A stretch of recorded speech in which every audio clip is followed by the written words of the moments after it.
Continuamos con Bolivia Escuchas y estamos en contacto directo hasta la ciudad de Nueva York con el doctor Omar Gandarillas, quien amablemente ha aceptado charlar con nosotros y le saludamos. Muy buenas noches, Amílcar Centeno desde Cochabamba. ¿Cómo está, doctor? Mil disculpas, ahora sí, Amílcar Centeno desde Cochabamba. Hablábamos un poco y leíamos el reporte de la Organización Mundial de Salud. Buenas noches, primeramente. Buenas noches, un gusto estar acá en tu programa, gracias por la invitación, presto para responder todas las preguntas que sean necesarias. Claro que sí. Primero, ha salido el reporte de la variante Mu, ya las autoridades de nuestro país están tomando las previsiones necesarias, pero como ya la variante Delta o algunas variantes de la enfermedad, la gente a veces entra en la duda de saber de qué trata. Lamentablemente a veces las redes sociales no ayudan para la información y la gente va tendiendo a creer información que no es correcta o que no está aprobada por los profesionales. Coméntenos usted, en la experiencia que tiene, cómo la Organización Mundial de la Salud va estudiando estas variables o estas variantes del COVID y cuál es el proceso para que ya salgan estos informes y la gente pueda tener una información pertinente sobre todas estas variantes del COVID. Entendí, voy a dar como un resumen general de lo que significa tener variantes. Primero que todo hay que entender, y creo que mucha gente ya lo ha escuchado a través del tiempo, porque estamos con esto del COVID-19 hace ya bastante tiempo. Al principio tal vez de la pandemia hubo poca información o poco entendimiento de lo que era, cómo se comportaban los virus y la gente está muy confundida, inclusive mismo personal de salud que no tenía una relación directa con virología, inmunología, también necesitaba tal vez un poco más, estudiar más a fondo, ¿no? Cómo se comportaban este tipo de enfermedades. Pero con el tiempo ya creo que todos hemos aprendido y hay ciertas cosas que también hemos aprendido, que es, por ejemplo, convivir con las variantes. Creo que a este punto estamos conviviendo con bastantes o varias variantes que se han venido dando en todo el transcurso desde que inicia la pandemia. El primer momento de que se detecta la enfermedad en China, ahí hablamos como esta cepa del coronavirus, ¿no? Porque cepa es solamente esta. Una, para que se defina, digamos, la diferencia entre variante y cepa, porque algunas personas lo Mm. intercambian, las cepas tienen que cambiar muchísimo, tienen que cambiar muy, muy diferente, tienen que afectar otros órganos, o sea, es una diferencia grandísima, ¿no? De información genética para que exista una nueva cepa. Entonces, llamamos variante. Tenemos el primer virus que aparece en China, se expande por el mundo y los virus de ARN, por cómo están conformados, usualmente cuando pasan de huésped a huésped tienden a tener mutaciones entre ellos, ¿no? Entonces, estas mutaciones son las que nosotros llamamos eh, variantes. ¿Cuándo las llamamos variantes? Cuando existen ciertas variantes de preocupación. Eh, las llamamos variantes de preocupación cuando existen ciertas modificaciones que se produjo en esta estructura de estos virus que nos puede hacer, por ejemplo, enfermar más rápido, que el virus sea más contagioso o que las vacunas o las defensas de nuestro organismo puedan no neutralizarlo. Entonces, estas son las situaciones en las que nosotros nos deberíamos, digamos, preocupar por las variantes.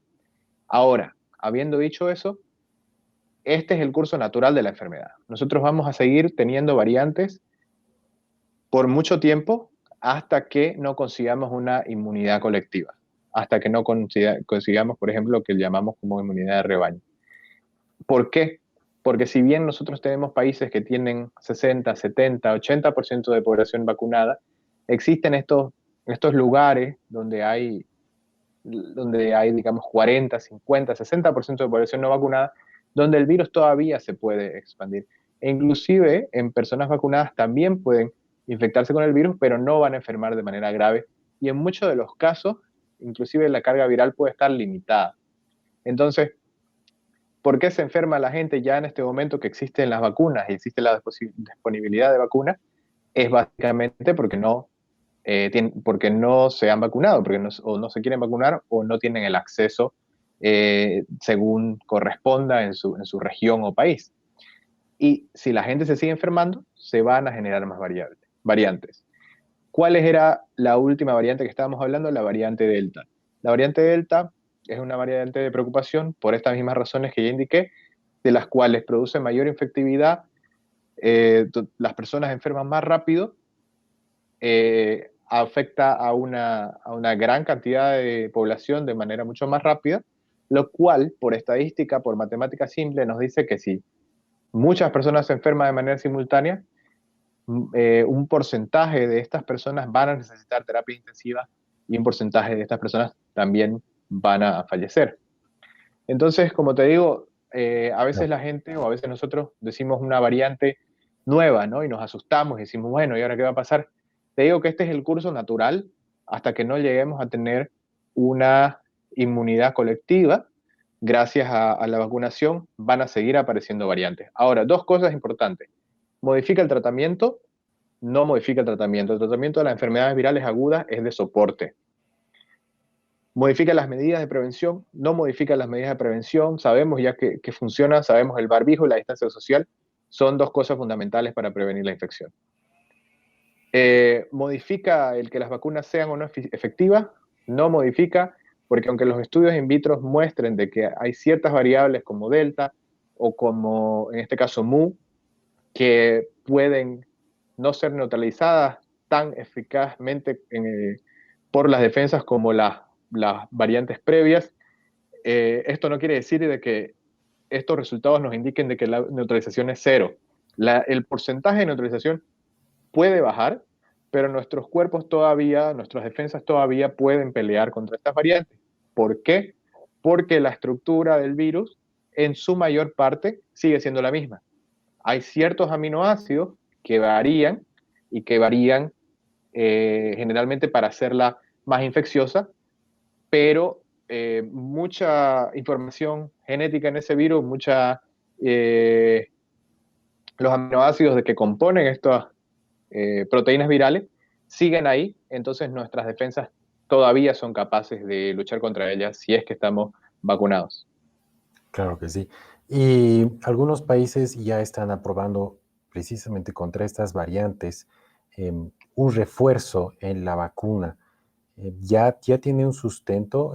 Países, por ejemplo, la gente que, digo, porque generalmente lo que se replica en Estados Unidos o en Europa termina replicándose en Latinoamérica. Y mucha gente ya está siguiendo las noticias y dice, muy bien, ya se está aplicando un refuerzo o ya está aprobado un refuerzo en algunas regiones. Y mucha gente acá en Bolivia dice, ¿puedo volverme a hacer vacunar? ¿Cómo debo hacer para volverme a hacer vacunar? Bueno, sabemos la realidad de nuestro país, pero ¿cuál es la opinión profesional? ¿Está bien que la gente piense ahora en un refuerzo, en una nueva vacuna? ¿Debe ser la misma vacuna? ¿Cuál es el procedimiento que se está siguiendo, por ejemplo, en Estados Unidos o en Europa? Sí, claro. Interesante pregunta. Por ejemplo, hay estudios que han salido recientemente de Israel, que es una población que, bueno, es relativamente fácil hacer estudios porque es pequeña y es un ambiente bastante controlado. Eh, y los datos que se están viendo es de que las personas que han recibido una tercera dosis, digamos, tienen menor tasa de ingreso a terapia intensiva y probablemente tienen una mejor protección que las personas que tenían solamente dos dosis. Esto no quiere decir que las personas que tenían dos dosis no van a estar protegidas, van a estar protegidas. Estos son datos que están apareciendo recién a la luz, no son datos que, digamos, sean al 100%. La investigación con tercera dosis recién está mostrando los datos, ¿no? Obviamente las decisiones no solamente son tomadas por los entes reguladores de Estados Unidos y Europa, sino son tomadas basadas en evidencia. Entonces, cuando va apareciendo la evidencia, un estudio no quiere decir nada, dos estudios tampoco, pero cuando la evidencia se va acumulando, es lo suficientemente fuerte como para que las personas que toman este tipo de decisiones se reúnan y analicen la evidencia y digan qué es lo mejor para nuestra población, ¿no? Entonces, eso es políticas públicas basadas en evidencia, que muchas veces en Latinoamérica falta un poco más, pero en Estados Unidos y Europa se hace bastante de buena manera. Ahora, en los Estados Unidos lo que se está haciendo es, se está recomendando una tercera dosis para personas que tienen enfermedades, digamos de que, base. claro, de enfermedades de base o enfermedades que hacen de que tengan una baja en las defensas o que toman ciertos medicamentos, que tienen enfermedades autoinmunes y toman ciertos medicamentos para suprimir el sistema inmunológico, o pacientes con cáncer hematológico o tumores sólidos. Entonces, todas estas personas ya están siendo, les están ofreciendo una tercera dosis.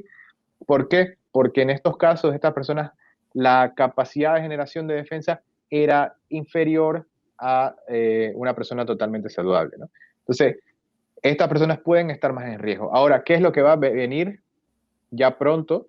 Que el personal de salud, al personal de salud se le va a empezar a ofrecer una tercera dosis, seguramente conforme vayan actualizando las recomendaciones en el próximo mes o algo así. Creo que también el personal de salud en Estados Unidos se les va a ofrecer otra dosis, una dosis de refuerzo.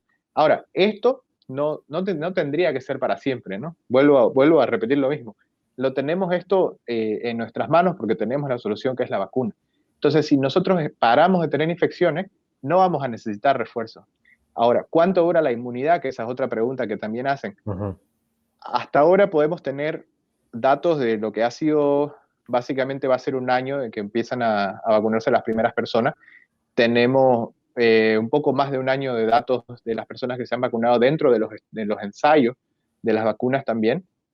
Y hemos visto que la protección se permanece en el tiempo, pero cuando medimos anticuerpos neutralizantes, después de alrededor del año, hemos visto que estos van decayendo, lo cual no quiere decir definitivamente de que estas personas no están protegidas, sino quiere decir de que la cantidad de estos anticuerpos neutralizantes puede disminuir, y dada la situación con las nuevas variantes que, como dije, pueden ser Ujú. más infecciosas, y algunas que podrían no ser neutralizadas al 100% con las vacunas, conviene en un futuro pensar de que un refuerzo podría ser necesario.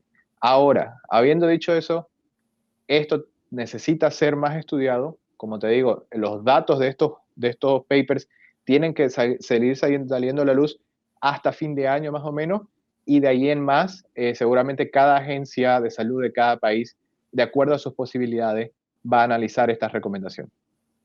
Qué bueno.